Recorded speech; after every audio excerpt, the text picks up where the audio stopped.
Beauty and the Beast story. Once upon a time, there was a very rich man who lived with his three daughters. The two older daughters laughed at anyone who did not dress as well as they did.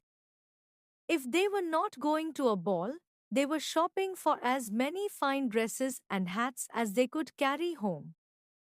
The youngest daughter, Beauty, liked to read most of all. No one will want you, her two older sisters said, and they laughed. Look at your hair, you look like a servant girl. Beauty did not know why they talked to her in a mean way. But she said nothing. One day, the father got some very bad news. He had spent all of his money on a ship that he sent out to sea for trade. Now he learned that the ship was gone. Everything on it was lost. All at once, the rich father became as poor could be. The family could no longer stay in their big house. The house, its fine tables and chairs, and all of their fine things had to be sold. All the father had left was a little hut deep in the woods. So that is where he and his three daughters had to move. Living in the hut in the woods was hard work. Each day a fire had to be started, meals cooked, the place cleaned up, the garden tended, and things fixed when they broke. Now that the family was poor, you might think the two older sisters would help out with the chores. Think again. She looks like such a mess, they said, turning up their noses at Beauty.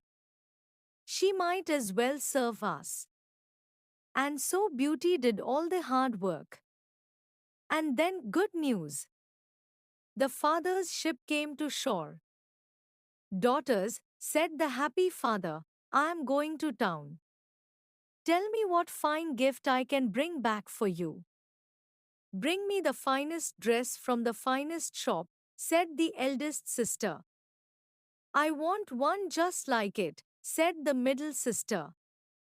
And you, Beauty, said he. All I want, father, said she, is a single rose.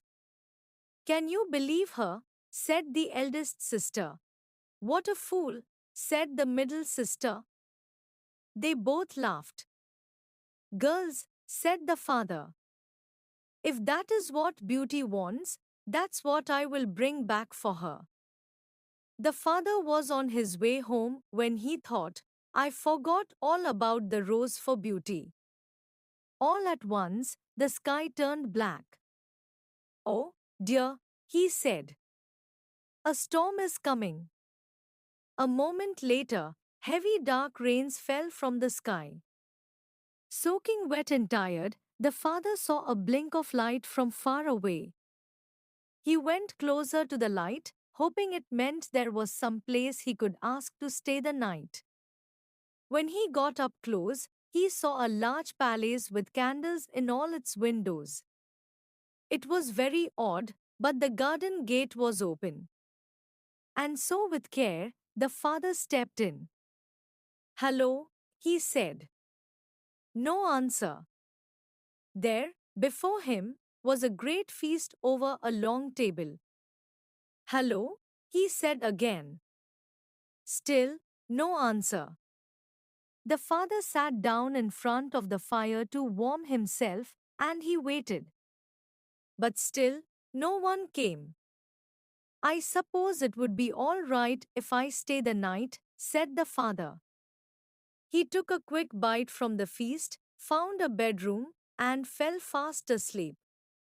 The next morning the table was laid again, but this time with breakfast. Again, most odd. No one was around. I suppose I should leave, said the father after a while. On the way out he passed a rose garden. I will take just one, said he. And he picked a rose for Beauty. Just then, a loud storm came up from behind him. Roared a voice, You took my rose. The father spun around. There before him was an awful, huge monster. I'm sorry, he said. I didn't know. You will pay for this, the beast yelled. You will die. The father fell on his knees. Please, he begged. Do not kill me. I only picked the rose for one of my daughters. Oh, so you have daughters, said the beast. Hum. Well, if one of them will come and stay here in this palace, you will be free. If not, you must return yourself in 3 months and take your punishment. When the father got home, Beauty could tell something was wrong. What is it, father? She said. Oh, nothing, said he. But she knew that was not true. At last, the father told his girls what the beast had said. This has all happened because I asked you to bring home a rose, said Beauty. I will go there in your place. Or else, you will die. No, I cannot allow that, said the father. I am old and don't have much longer to live. You are young, you must not do this for me. But Beauty would not change her mind.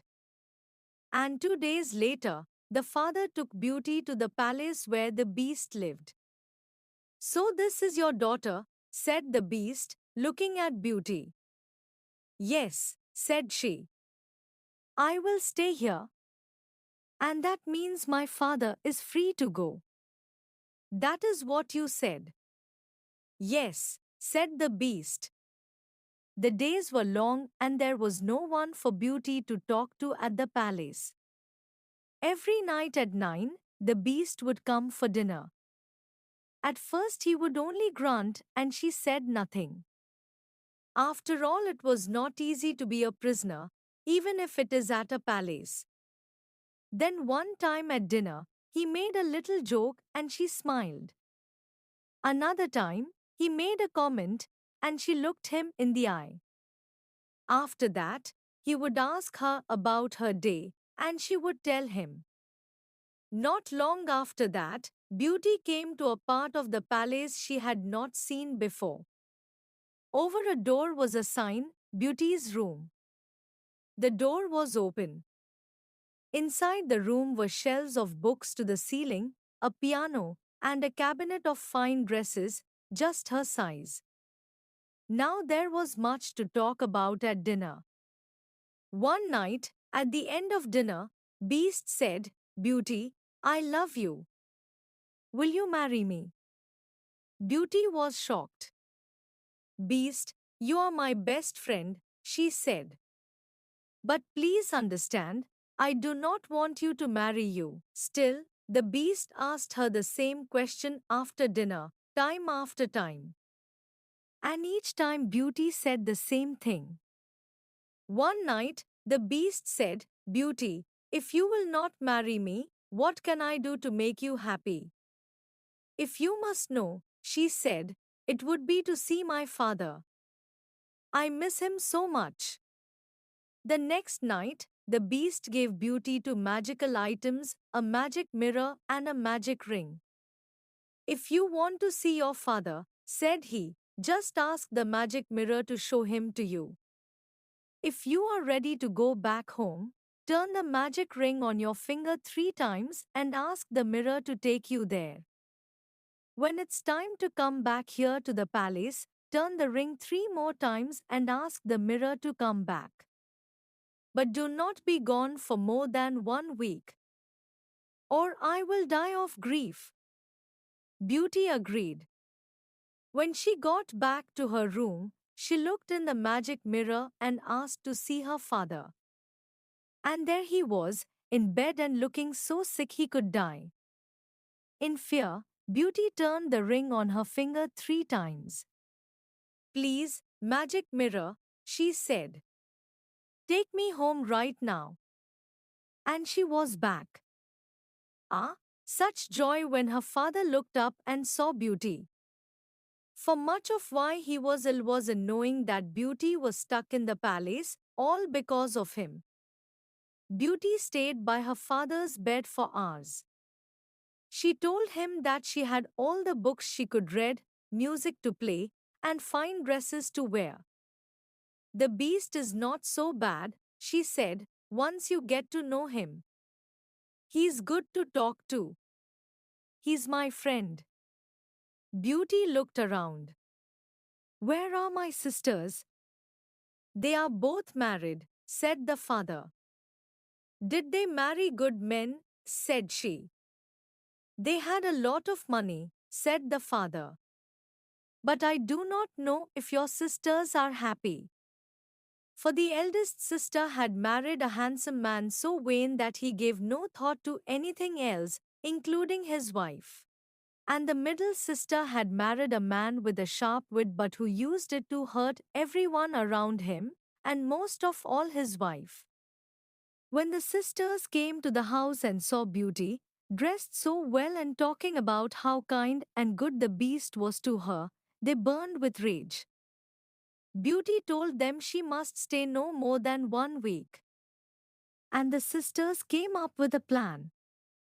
They petted Beauty and said such nice things they had never said before.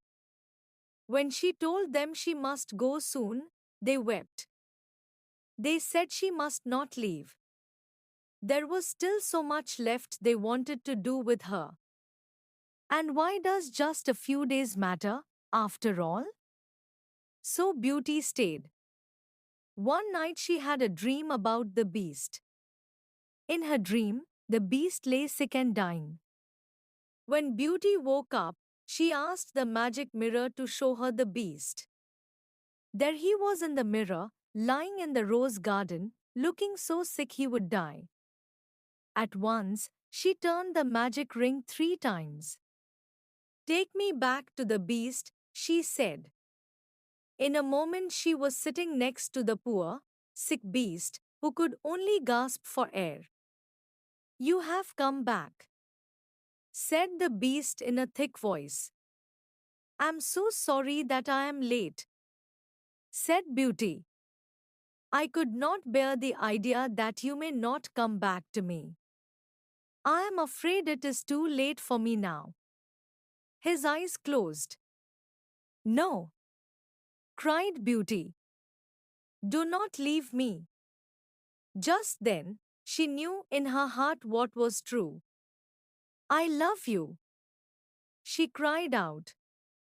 Please come back. If you only come back, I will be your wife. Tears rolled down her cheeks. Just then, the beast opened his eyes. Beauty, he said. You did it. In a flash, the beast was changed to a handsome prince.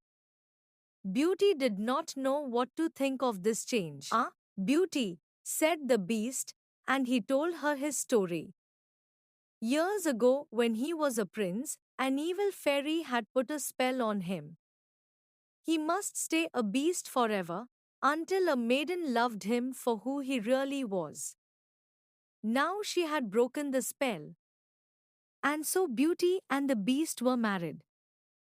They lived happily ever after.